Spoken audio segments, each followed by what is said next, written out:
राष्ट्रवादी शरद पवार गटाचे आमदार रोहितजी पवार हे राजकारणातली नीच पातळी गाठत आहेत।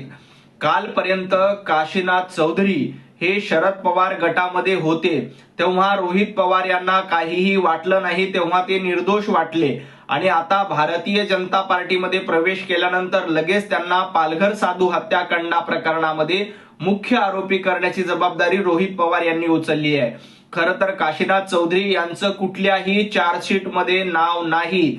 सीआयडी, सीबीआय किंवा पोलिसांनी तपास केलाय, त्याच्यामध्ये कुठेही काशीनाथ चौधरी यांचा आरोपी म्हणून उल्लेख देखील नाही। त्यामुळे भारतीय जनता पार्टीमध्ये त्यांनी प्रवेश केलेला आहे। पालघर साधू हत्याकांड प्रकरणामध्ये 27 दिवस चौकशीला उशीर कोणी केला होता? तर महाविकास आघाडी सरकारने केला होता। पालघर साधू हत्याकांड प्रकरणात रोहितजी पवार, भारतीय जनता पार्टी अतिशय सजग आहे। आम्ही कुणालाही सोडणार नाही, जो कोणी दोषी असेल त्याच्यावर निश्चितपणे कारवाई होईल, परंतु फक्त राजकीय पोळी भाजण्यासाठी रोहित पवार यांनी नौटंकी करू नये।